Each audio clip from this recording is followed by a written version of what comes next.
Welcome back to Mind and Magic.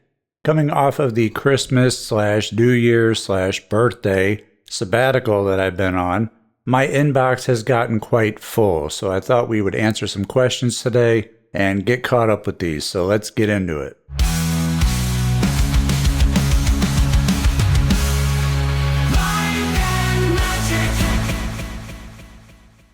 Blumpkin Spice Latte says, "Hi frAIter.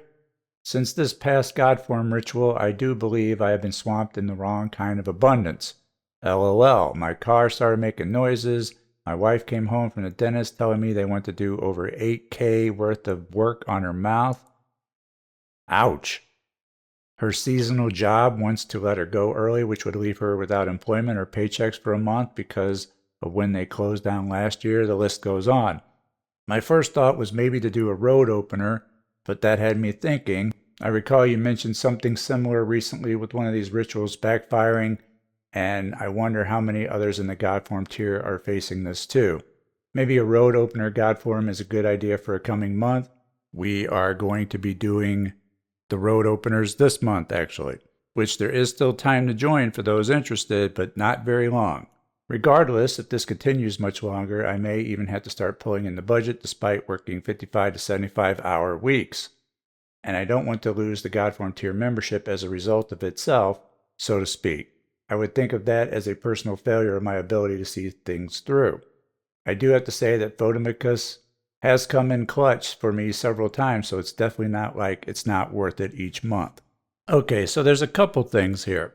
Rituals that backfire are rare, although they can happen. But when those happen, they usually have some sort of sign during the ritual itself. You may recall the month that I had the surgery and we did the Sun and Mars candle, and the Mars candle ended up getting burned on the label, but I took that as a sign of the surgery I was about to have because they were getting ready to go in and burn off the nerves that were causing me pain. So in that particular instance, I took that as a good sign. Of course, for everyone else, it could have meant something different, though I don't believe that has anything to do with you now. That was quite a while ago, and I think even before you even joined.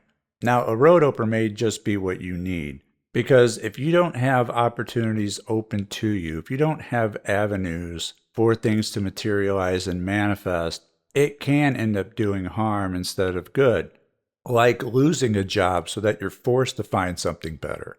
And it's for this reason that we're doing the road opener, whatever form that takes, either road opener or van, right at the start of the year. Even though we just did it a quarter or two ago, it's a good idea to start the year off fresh and open up some of these avenues and opportunities for people so that all of our magic has more channels to work through. Yeah, doing road openers is very important. I mean, take someone like myself who owns a business. When I do money magic, it usually comes through the business or a business opportunity, a new feature that they're adding to one of the platforms, what have you. There are avenues for it to take, but for someone who doesn't have a business, who's putting in like 75 hours a week just to get by, and no other avenues for the money to take, where's the money supposed to come from? Well, a lot of times it comes in the form of dear old Uncle Jasper who just passed away. And we don't want to have to go to any funerals just to earn a few extra bucks. So instead, what we want to do is increase our opportunities with the road opener. But here's the thing with the road opener. When you do one, you have to really keep your eye out for opportunities and recognize them when they appear, and also capitalize on them while they're available. It is one of the laws of riches. You can do any number of road openers, but if you don't recognize and capitalize on the opportunities when they present themselves to you, well, you're not really getting anywhere. Also, when it comes to the Godform rituals, you know that we work with the Shem angels a lot. And the Shem angels are very easy to work with. However, if you are not ready for what you ask of them, which includes thinking you're ready for it, but you're really not, they may teach you a lesson that is hard to learn. For example, you may recall the Godform ritual we did for longevity, and afterward I was immediately diagnosed with rheumatoid arthritis, which then forced me on the extreme diet that I'm on, and I lost 40 pounds now. Haven't had any sort of processed foods or anything with sugar in it for over 4 months. Long story short, you think you're ready for something, but a lot of times you're not. And the Shem angels have a knack of teaching you a lesson that gets you ready for what you're asked for. So it's kind of like careful what you wish for, you may get it. But here's the thing, they're not going to give you anything that you can't handle. The lessons may be rough, but you can handle them. And you can always call upon the Shem angels to help guide you through it. I always encourage those in the God form tier to do the rituals along with me in some form, in addition to me mediating for them, because it just makes it stronger. And over time, you will develop a relationship with some of these angels. You know, there are some that come readily, and then there are some who don't. There are some who teach you hard lessons. There are some who won't, or have a gentler touch. But you could always call upon the angels yourself by vibrating their name 3 times and just ask them to help guide you through it. Sometimes that's all it takes to get back on track. And of course, we cannot discount the possibility of a thought form creating some type of backlash. And this is the worst case scenario. A thought form is a belief that is programmed into your subconscious that runs like a program in the background, which can completely sabotage you or help you if you have good thought forms. Like my other half, she has a thought form where she gets the front row parking every time she goes to the store. And every time I ride with her, she gets front row parking every single time. It's insane. If I'm riding with her and she drops me off at the door to run in and just grab something real quick, when I come out, she's parked in the front row every time, and she's just laughing at me as I'm just sitting there shaking my head. And this is without her using the squat servitor, by the way, who assists with parking. She don't need it. She already has a thought form that gets her front row parking all the time. Me, I'm always having to park halfway down. But if I make a hamburger, the hamburger will be the exact shape of the bun without me even looking. It will be a perfect fit. However, that's now a useless thought form as I stopped eating buns because that's grains and I can't have them on my diet. You may recall George Costanza from Seinfeld. He had a thought form that God won't let him be successful. God would never let me be successful. He'll kill me first. That's a terrible thought form to have. So you really want to take a look to see if you have any thought forms going on that may be throwing a monkey wrench in things and clear those up with some reprogramming with sigil magic. Also, you want to increase your set point so that when money does come in, it doesn't just go right back out with obscene dental charges or something. Because a lot of people have a low set point when it comes to their finances, which then acts as a thought form that anytime they come into extra money, it goes right back out with unexpected expenses. And I've gone over set points a number of times, including in the laws of riches, I believe. So I'm not going to reiterate that here just due to time, but I would recommend looking those up as well to increase the amount that your subconscious is going to allow you to hold on to and earn.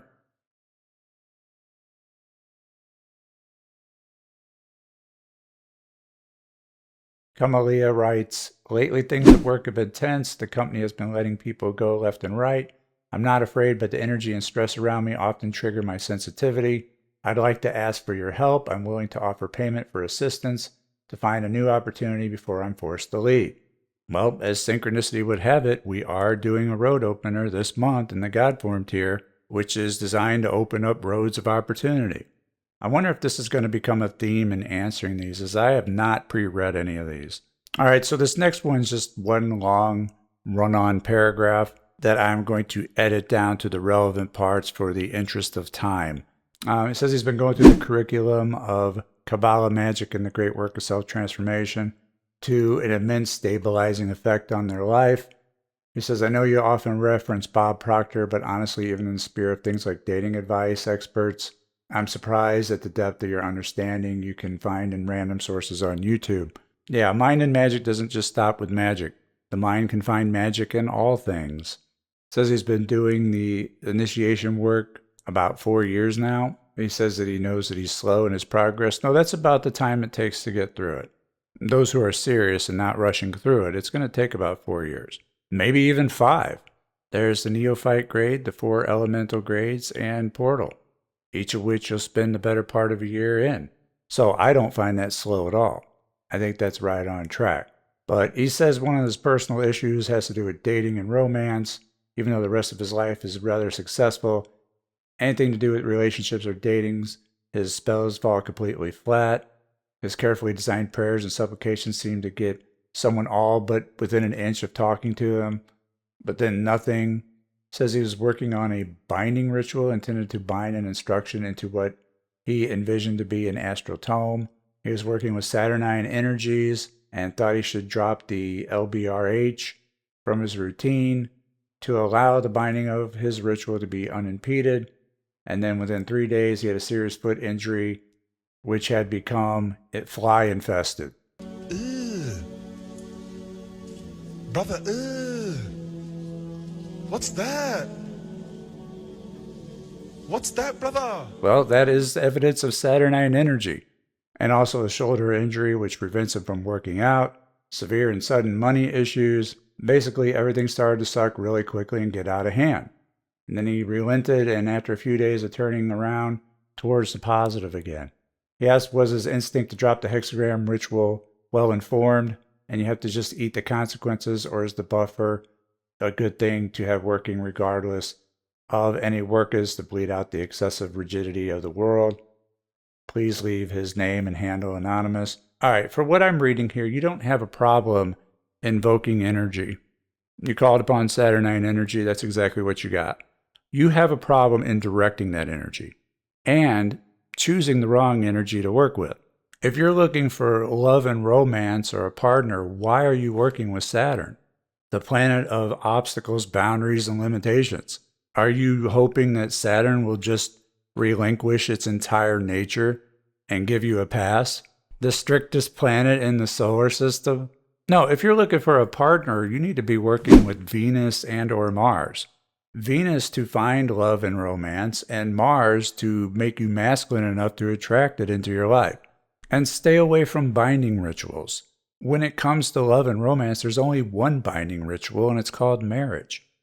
So many people get in trouble with love magic when they try to bind the other person to themselves, especially with blood, because blood is a DNA binder. You don't want to inadvertently and potentially permanently make things terrible for yourself.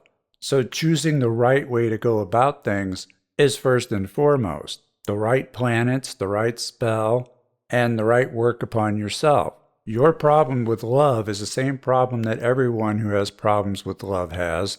They desire it too much.